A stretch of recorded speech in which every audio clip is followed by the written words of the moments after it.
Latest updates ఎప్పటికప్పుడు పొందడానికి big TV WhatsApp channel follow అవ్వండి. లింక్ డిస్క్రిప్షన్ లో ఉంది. మన్మోహన్ సింగ్ 10 ఏళ్లు భారత ప్రధానిగా ఆయన అందించిన సేవలు తెలుసు. దేశానికి ఆయన కాంట్రిబ్యూషన్ ఏంటో తెలుసు. కానీ ఆయన గురించి తెలియని విషయాలు చాలానే ఉన్నాయి. ఆయన జీవితంలో ఎక్కువ సమయం ఆర్థిక సూత్రాల చుట్టే తిరిగింది. మధ్యతరగతి నుంచి వచ్చి సంస్కరణలు తెచ్చి భారతదేశ చరిత్రలో చెదరని ముద్ర వేశారు. మన్మోహన్ సింగ్ గురించి జనానికి పెద్దగా తెలియని విషయాలేంటి? ఆయన సక్సెస్ ఎలా అయ్యారు? దేశ ఆర్థిక ముఖచిత్రాన్ని ఎలా మార్చారు?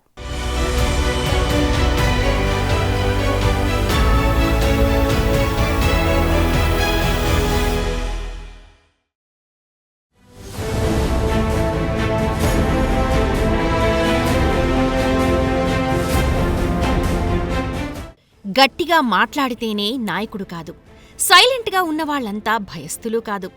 ఆ నిశ్శబ్దం వెనుక రగిలే అగ్నిపర్వతాలు ఎన్నో. మాటల్లో కవిత్వాలు రావు, చేతల్లోనే కథంతా నడుస్తుంది. ఇది మాజీ ప్రధానమంత్రి మన్మోహన్ సింగ్ అంతరంగం. రూపాయిని ఎలా వాడాలో, ఎక్కడ నడిపించాలో తెలిసిన వ్యక్తి. ఎక్కడ తగ్గాలో కాదు, ఎక్కడ నెగ్గాలో తెలిసిన శక్తి ఆయన. మన దేశం ఇప్పుడు ఈ స్టేజ్లో, అది కూడా ఆర్థికంగా బలమైన స్థితిలో ఉందంటే కారణం మన్మోహన్ సింగ్. ఎకానమీ క్రైసిస్లో ఎన్ని వచ్చినా తట్టుకుని బలంగా నిలబడగలిగేలా సేఫ్ ఫ్రేమ్లోకి తెచ్చిపెట్టారు. ఆయనది మధ్యతరగతి కుటుంబ నేపథ్యం. మిడిల్ క్లాస్ కష్టాల నుంచే పైకి క్రమక్రమంగా ఎదుగుతూ వచ్చారు. తన మేధో శక్తితో దేశాన్ని నడిపించారు.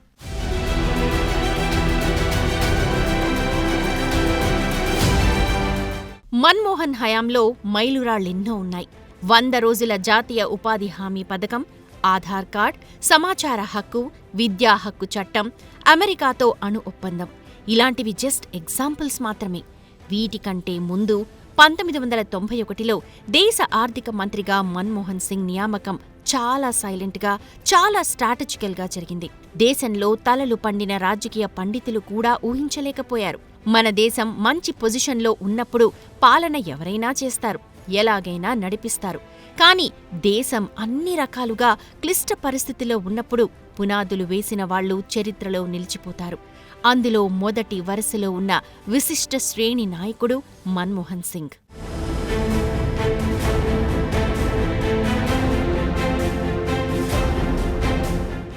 ఎకానమీ గురించి పెద్దగా తెలియని వారికి మన్మోహన్ సింగ్ విజయాలు పెద్దగా అర్థం కావు. కానీ వాటిలో నిపుణులైన వారు మాత్రం ఖచ్చితంగా ఎంజాయ్ చేస్తారు. హజారో జవాబో సే అచ్చీ హై ఖామోషీ మేరీ, నా జానే కిత్నే హీ సవాల్ హోకే ఆబ్రూ రఖే అన్నారు మన్మోహన్. 1000 జవాబుల కంటే తన మౌనమే మంచిదని, ఇది లెక్కలేనన్ని ప్రశ్నల గౌరవాన్ని కాపాడుతుందని పార్లమెంట్లో నాడు విపక్షాలకు జవాబు ఇచ్చారు.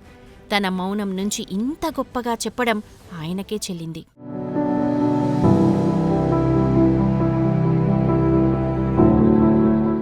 మన్మోహన్ సింగ్ దేశ ఆర్థిక మంత్రిగా ఎన్నికవడం అత్యంత ఆశ్చర్యకరంగా జరిగింది. ఒకే ఒక్క ఫోన్ కాల్ ఆయన లైఫ్ను, ఆ తర్వాత దేశ భవిష్యత్తును లైన్ క్లియర్ చేసింది. అది జూన్ 1991. నెదర్లాండ్స్లో ఓ కాన్ఫరెన్స్కు హాజరై ఢిల్లీ వచ్చారు మన్మోహన్. రాత్రి కావడంతో భోజనం చేసి నిద్రపోయారు. మిడ్ నైట్ దాటాక ఒక్కసారిగా టెలిఫోన్ మోగింది.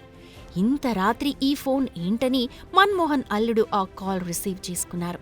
ఫోన్లో అవతల వ్యక్తి పీసీ అలెగ్జాండర్. ఈయన నాటి ప్రధాని పివి నరసింహారావు ఆంతరింగికుడు, ముఖ్య సలహాదారు. ఆ రాత్రే ఇద్దరి మధ్య మీటింగ్ జరిగింది. మిమ్మల్ని దేశ ఆర్థిక మంత్రిగా నియమించాలని ప్రధాని పివి నరసింహారావు అనుకుంటున్నారని చెప్పారు. అప్పుడు మన్మోహన్ యూజీసీ చైర్మన్గా ఉన్నారు. రాజకీయ నేపథ్యం లేనే లేదు. అలెగ్జాండర్ మాటల్ని నమ్మలేదు, సీరియస్గా కూడా తీసుకోలేదు. కానీ పివి నరసింహారావు మ్యాటర్ సీరియస్గా తీసుకున్నారు. 1991 జూన్ 21న మన్మోహన్ సింగ్ యూజీసీ ఆఫీస్కి వెళ్లారు. ఆయన వెంటనే ఇంటికి వెళ్లి ప్రమాణ స్వీకారానికి రెడీ కావాలని ఫోన్ వచ్చిందంతే. అదే రోజు ప్రమాణ స్వీకార వేదికపై మన్మోహన్ని చూసి అంతా ఆశ్చర్యపోయారు. రాజకీయాలతో సంబంధం లేని ఈయనేంటి ఆర్థిక మంత్రిగా ప్రమాణ స్వీకారం చేయడమేంటి అనుకున్నారు. కానీ పివి పట్టుబట్టారు. మన్మోహన్ అంగీకరించారు. అక్కడ్నుంచి దేశ ఆర్థిక ముఖ చిత్రం జెట్ స్పీడ్తో మారిపోయింది.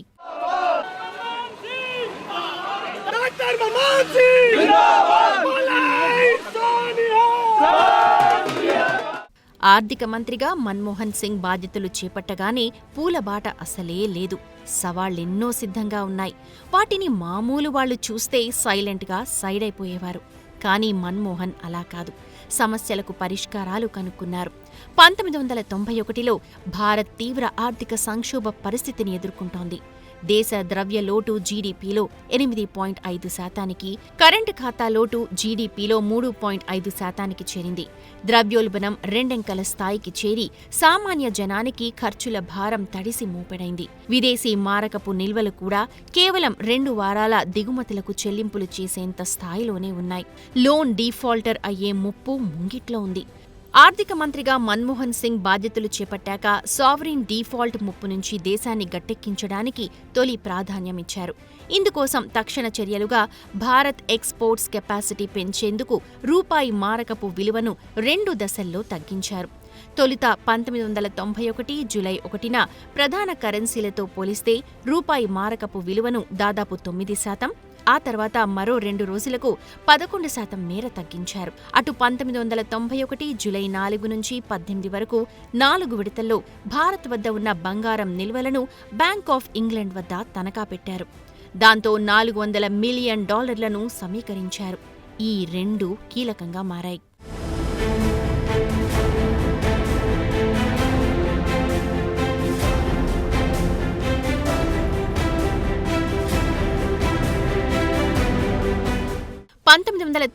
లో పివి నరసింహారావు ప్రధానిగా బాధ్యతలు చేపట్టాక రాజకీయాలతో సంబంధం లేని మన్మోహన్ను ఆర్థిక మంత్రిగా నియమించారు. 1991 జూలై 24న తొలి బడ్జెట్ను పార్లమెంట్లో ప్రవేశపెట్టారు. ఆ బడ్జెట్ దేశ చరిత్రను తిరగరాసింది. ఒక కొత్త పారిశ్రామిక విధానాన్ని దేశానికి పరిచయం చేసింది. ఆర్థిక సంస్కరణలు తీసుకొచ్చింది. పరిశ్రమలకు, విదేశీ పెట్టుబడులకు సంబంధించి అప్పటి వరకు ఉన్న లైసెన్స్ రాజ్ విధానాన్ని పక్కన పెట్టారు. ఆటోమేటిక్ పద్ధతిలో 51% వరకు విదేశీ ప్రత్యక్ష పెట్టుబడులకు అనుమతిచ్చారు. కంపెనీలకు స్వేచ్ఛ ఇచ్చారు. ఎగుమతులకు బూస్టప్ ఇచ్చేందుకు కొత్త వాణిజ్య విధానాన్ని కూడా ప్రవేశపెట్టారు. సులభతర వాణిజ్య విధానానికి చర్యలు తీసుకున్నారు.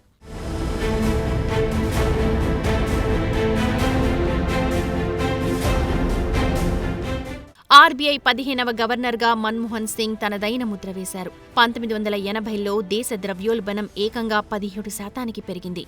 అప్పుడు ఆర్బీఐ గవర్నర్ హోదాలో కీలక సంస్కరణలను అప్లై చేశారు. భారత క్యాపిటల్ మార్కెట్లు అభివృద్ధి చెందేందుకు సంస్కరణలు తీసుకొచ్చారు. నేషనల్ స్టాక్ ఎక్స్చేంజ్ ఏర్పాటుతో పాటు స్క్రీన్ ఆధారిత ట్రేడింగ్ని ప్రవేశపెట్టారు. విదేశీ మారకాన్ని మెరుగ్గా నిర్వహించేందుకు సంస్కరణలు తెచ్చారు. గ్రామాల్లో రైతులకు రుణాల లభ్యత పెంచేందుకు పలు సేవలను ప్రారంభించారు. సో 1 కాదు 2 కాదు, ఎన్నెన్నో నిర్ణయాలు తీసుకున్నారు. కథ మార్చేశారు. ఎక్కడా తన మాటకు విలువ తగ్గకుండా, దేశ గౌరవాన్ని తగ్గించకుండా చాకచక్యంగా నాడు ఆర్బీఐ గవర్నర్గా, ఆర్థిక మంత్రిగా, చివరకు ప్రధాన మంత్రిగా ఇదే సూత్రాన్ని పాటించారు.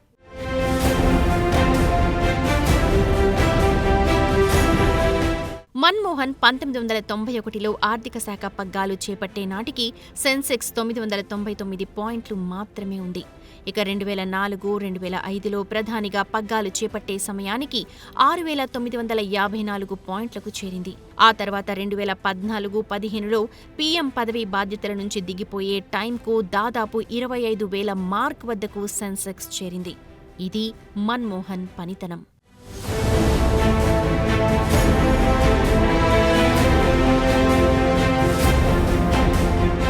డాక్టర్ మన్మోహన్ సింగ్ జీవితం దేశంలో అందరికీ ఓ ఆర్థిక పాఠం.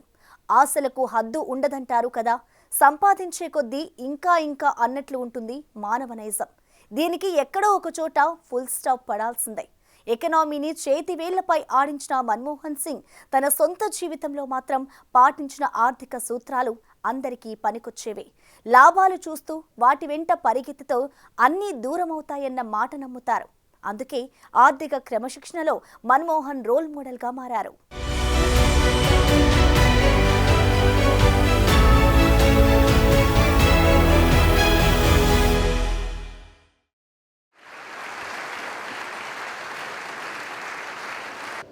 In the name of God, that I will bear true faith and allegiance to the Constitution of India, that I will faithful and conscientiously discharge my duties as Prime Minister for the Union. సంక్లిష్ట పరిస్థితులు ఉన్నప్పుడే మన్మోహన్ సింగ్ను పదవులు వెతుక్కుంటూ వచ్చాయి. అది ఆయన్ను ఎకానమీలో మరింత రాటుదేల్చాయి. చుట్టూ ఉన్న పరిస్థితుల ఆధారంగా పనిచేసుకుంటూ వెళ్లానని, అందువల్ల తాను చేసింది తప్పా ఒప్పా అన్నది చరిత్ర చెప్తుందన్నది మన్మోహన్ సింగ్ ఎప్పుడూ చెప్పే మాట. 33 ఏళ్లు రాజ్యసభ సభ్యుడిగా పనిచేశారు. బ్యూరోక్రాట్ నుంచి ప్రధాని దాకా ఆయన ప్రయాణం, ప్రస్థానం, సొంత ఆర్థిక క్రమశిక్షణ అన్ని interesting పాఠాలే.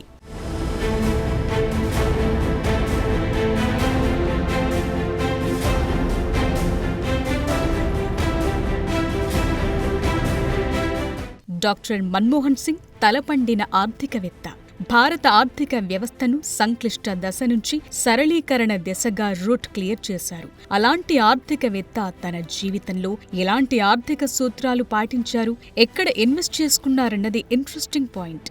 Manmohan Singh middle class వర్గానికి హీరో అని ఖర్గే ఊరికే అనలేదు.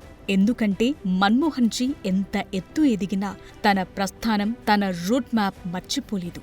స్టాక్ మార్కెట్ను మైండ్లో తిప్పుకుంటూ నిద్రను చెడగొట్టుకోనని 1992లోనే ఆర్థిక మంత్రిగా పార్లమెంటులో మన్మోహన్ సింగ్ చెప్పిన మాట.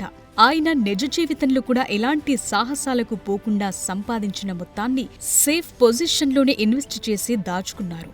ఎక్కువ టెన్షన్స్ పెట్టుకోలేదు, రిస్క్ పడలేదు. అందుకే నిండు జీవితాన్ని ఆస్వాదించగలిగారు.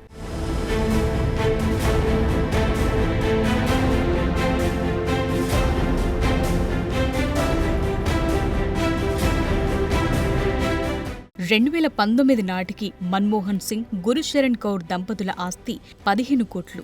రాజస్థాన్ నుంచి రాజ్యసభ ఎంపీ కోసం దాఖలు చేసిన ఎన్నికల అఫిడవిట్లో ప్రకటించారు.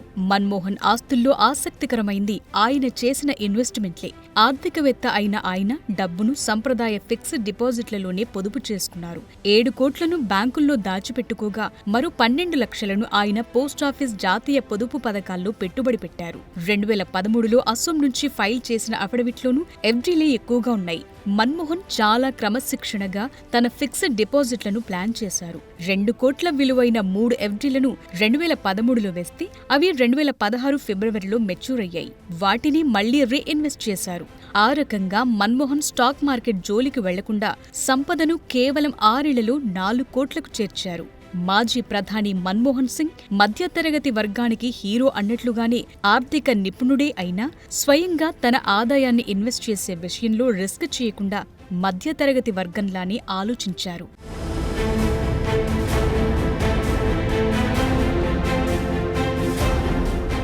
వరుసగా 10 ఏళ్లపాటు దేశానికి ప్రధానమంత్రిగా, అంతకుముందు ఆర్థిక మంత్రిగా, రిజర్వ్ బ్యాంక్ గవర్నర్గా వ్యవహరించిన సమయంలో లగ్జరీ కార్లతో ప్రయాణించారు. కానీ తన సొంత మారుతి 800 కారంటేనే ఎంతో ఇష్టపడేవారు మన్మోహన్ సింగ్. ప్రధాని వాహనం BMW వెనకే మారుతి 800 పార్క్ చేసి ఉంచుకునేవారు. ఎవరైనా అడ్డుగా వస్తే దాన్ని చూపించి ఇది తన కారంటూ చెప్పేవారట. మధ్యతరగతి కుటుంబం నుంచి వచ్చిన మన్మోహన్ సొంతంగా కొన్న తన చిన్న కార్కు ఎంతో విలువనిచ్చేవారు. దాన్ని చూస్తే సామాన్యులకు తాను చేయాల్సిన పని గుర్తుకొస్తుందని చెప్పేవారు. అంతటి నిబద్ధత మన్మోహన్ సింగ్ సొంతం.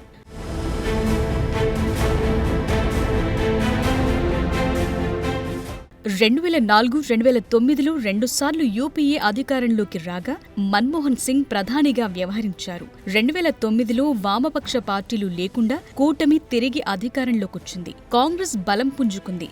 ఆర్థిక మంత్రిగానే ఎన్నో అద్భుతాలు సృష్టించిన మన్మోహన్ సింగ్ ప్రధానమంత్రిగా ఇంకాస్త అడ్వాన్స్డ్గా ఆలోచించారు.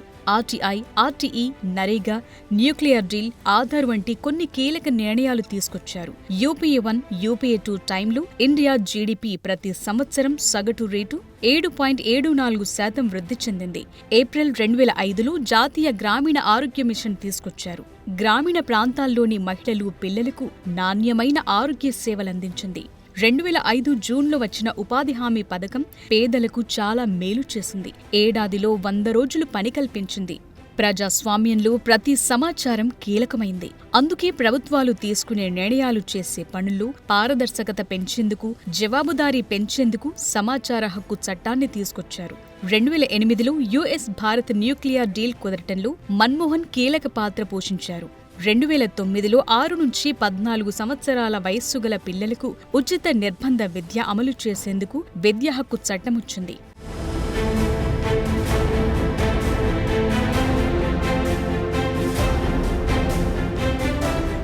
మన్మోహన్ సింగ్ తన 10 ఏళ్ల పాలనా కాలంలో చాలా దేశాధినేతలతో మిత్రత్వం నెరిపారు. ఆయన విలక్షణ శైలి, అసాధారణ ప్రతిభకు ఇతర దేశాధినేతలు సంతోషపడేవారు.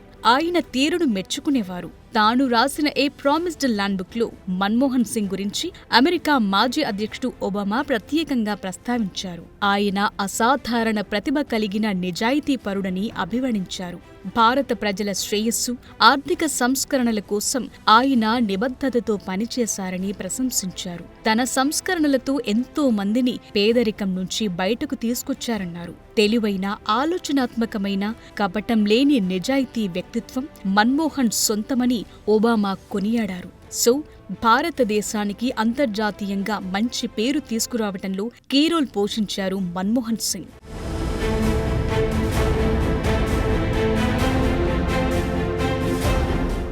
డాక్టర్ మన్మోహన్ సింగ్ తన జీవిత అనుభవాల ద్వారా కొన్ని పవర్ఫుల్ కొటేషన్స్ ను ఈ జనరేషన్ కు అందించారు. తాను బలహీన ప్రధానినని ఎవరూ అనుకోవద్దన్నారు. నా పనిని పకడ్బందీగా నిర్వహించా. ఈ ఆఫీస్ ను ఫ్రెండ్స్ కు మేలు చేసేందుకు అస్సలు ఉపయోగించబోనన్నారు. టైం వచ్చిందంటే ఒక ఐడియాను కూడా ఈ భూమి మీద ఎవరూ అడ్డుకోలేరని తన స్వీయ అనుభవం ద్వారా చెప్పిన మాట. పెద్ద నోట్ల రద్దు అమలులు లోపాలను బయటపెట్టారు. సో మన్మోహన్ సింగ్ జీవితం ఓ ఆర్థిక పాఠం. సైలెంట్గా రాజకీయం ఎలా నెరపాలో చెబుతుంది. తీసుకున్న నిర్ణయాలకు తిరుగు లేకుండా చేసుకోవటమెలాగో సూచిస్తుంది. ధైర్యాన్నిస్తుంది. భవిష్యత్పై ఆశలు కల్పిస్తుంది. సంక్లిష్ట పరిస్థితులను సింప్లిఫై చేస్తుంది. కొత్త అవకాశాలను పరిచయం చేస్తుంది. ఎకానమీలో రిస్క్ ఎక్కడ తీసుకోవాలి, ఎక్కడ తీసుకోవద్దన్నది చెప్తుంది. ఓవరాల్గా జీవితాన్ని నిలబెడుతుంది, నమ్మకం కలిగిస్తుంది.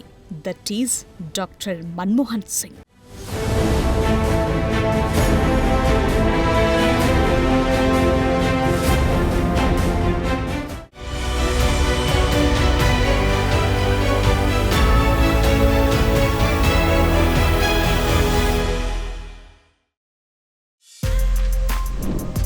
For more videos like this, subscribe Big TV channel.